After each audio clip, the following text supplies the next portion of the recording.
नमस्कार, राधे राधे, जय श्री कृष्णा। अंजू के नुस्खों में आपका बहुत बहुत स्वागत है।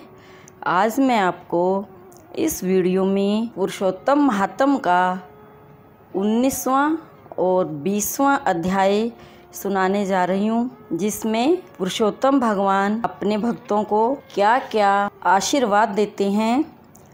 तो हम सुनेंगे 19वां और 20वां अध्याय। श्री गणेशाय नमः। 19वां अध्याय। भजमन नारायण नारायण नारायण, श्रीमन नारायण नारायण नारायण, भजमन नारायण नारायण नारायण, श्रीमन नारायण नारायण नारायण। नारायण जी ने कहा, हे नारद, भगत वत्सल भगवान अपनी वाणी से सुदेव ब्राह्मण को प्रसन्न करते हुए बोले, हे द्विजराज, जिससे मैं प्रसन्न हुआ क्या यह तुम नहीं जानते? मेरा प्रिय पुरुषोत्तम मास आने पर तुम दोनों स्त्री पुरुषों ने उपवास कर यहाँ बैठने से पुरुषोत्तम मास की सेवा हुई। एक बार वेद में कहे गए साधनों को और दूसरी ओर पुरुषोत्तम मास के सेवन को जब ब्रह्मा जी तोलने लगे तो वेदोक्त साधन बहुत हल्के निकले और पुरुषोत्तम मास सेवन व्रत भारी हुआ। इसीलिए संसार में पुरुषोत्तम मास अधिक पूज्य और मान्य है। जो मनुष्य का जन्म लेकर श्री पुरुषोत्तम मास में जब तप स्नान दान आदि नहीं करते हैं, वे जन्म जन्मांतर में दरिद्र होते हैं। अतः सब प्रकार से यत्न करके मेरे प्रिय पुरुषोत्तम मास का सेवन करना चाहिए। जो पुरुषोत्तम की सेवा करेगा वह भाग्यवान धन्य होकर मुझको प्राप्त होगा। श्री नारायण बोले, इस प्रकार हे मुने, जगदीश्वर कृष्ण भगवान ऐसा कहकर तत्काल गरुड़ पर चढ़कर अत्यंत पवित्र बैकुंठ लोक को चले गए। स्त्री सहित सुदेव ब्राह्मण मृत प्राय होकर फिर जीवित हो गए और सुखदेव को देखकर रात दिन अत्यंत हर्षित होते रहे और कहने लगे, यह अत्यंत आश्चर्य की बात है कि ऐसा मास कहीं भी न देखा न सुना। इस प्रकार आश्चर्य युक्त होकर वह सुदेव ब्राह्मण अत्यंत श्रद्धा युक्त होकर पुरुषोत्तम मास का सेवन करने लगा। ऋषि वाल्मीकि कहते हैं, वही तुम राजा दृढ़धनवा विख्यात हुए। हे राजन, पुरुषोत्तम मास के सेवन से संपूर्ण ऋषियों के भोगने वाले हुए। हे राजन, जो तुमने मुझसे पूछा था सो मैंने सब तुमको बतलाया, और पूर्व जन्म में जो सुखदेव तुम्हारा पुत्र था वही तोता था। हरि ने उसको जिलाया और सुखदेव नाम से विख्यात हुआ। वह सुखदेव 12,000 वर्ष तक आयु भोग कर बैकुंठ को गया।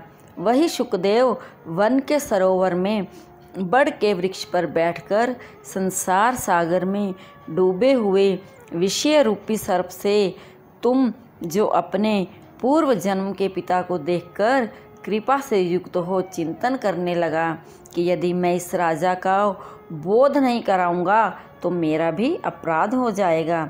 इस प्रकार मेरा मन श्रुति के वचनों को मानना वृथा हो जाएगा। इसलिए मुझको अपने पूर्व जन्म के पिता का उपकार अवश्य करना चाहिए। ऐसा सोचकर ही उस तोते ने तुमको ज्ञान दिया। इति श्री 19वां अध्याय संपूर्ण। श्रीमन्नारायण नारायण हरि हरि, भजमन नारायण नारायण हरि हरि।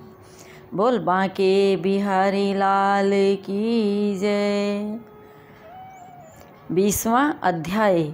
सूत जी कहने लगे, नारायण के मुख से दृढ़धनवा के पूर्व जन्म के वृत्तांत को सुनकर नारद जी श्री नारायण से फिर पूछने लगे, हे तपोनिधे, राजा दृढ़धनवा फिर वाल्मीकि ऋषि को क्या कहने लगे, सो आप कृपा करके मुझसे कहिए। श्री नारायण बोले, हे नारद, राजा दृढ़धनवा वाल्मीकि ऋषि से कहने लगा, हे मुने, यह मोक्ष को देने वाला पुरुषोत्तम मास व्रत कैसे करना चाहिए और इसकी कैसे पूजा करनी चाहिए और किसकी पूजा करनी चाहिए और इसकी विधि क्या है, सो आप कृपा करके आप सब लोगों के हित के लिए मुझसे कहिए।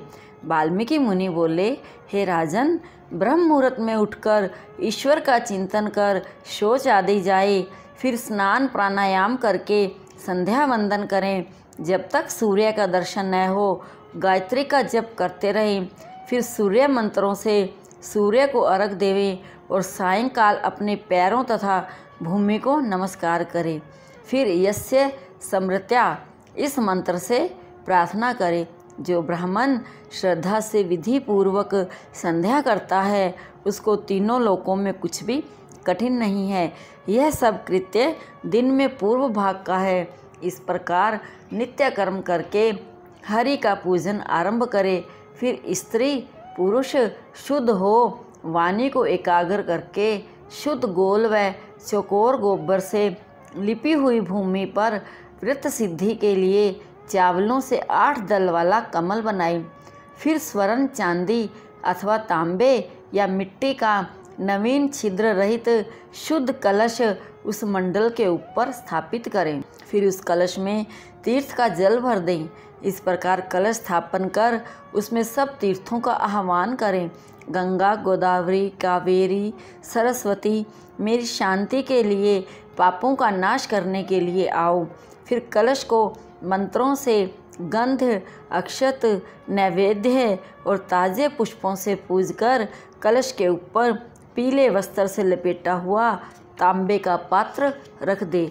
फिर उस पात्र के ऊपर राधा कृष्ण की मूर्ति स्थापित करें। फिर भक्ति युक्त हो विधि से पूजन करें। इति श्री 20वां अध्याय संपूर्ण। भजमन नारायण नारायण नारायण, श्रीमन नारायण नारायण नारायण। भजमन नारायण नारायण नारायण, श्रीमन नारायण नारायण नारायण। अब आपने अध्यायों को सुना। अध्यायों को सुनने के पश्चात आपको भक्ति का मार्ग अच्छा लगे तो आप मेरी वीडियो को लाइक और शेयर करें और चैनल को सब्सक्राइब करना ना भूलें। सामने बनी बेल आइकन को ज़रूर प्रेस करें ताकि हर वीडियो की नोटिफिकेशन सबसे पहले आप तक पहुँचे। राधे राधे।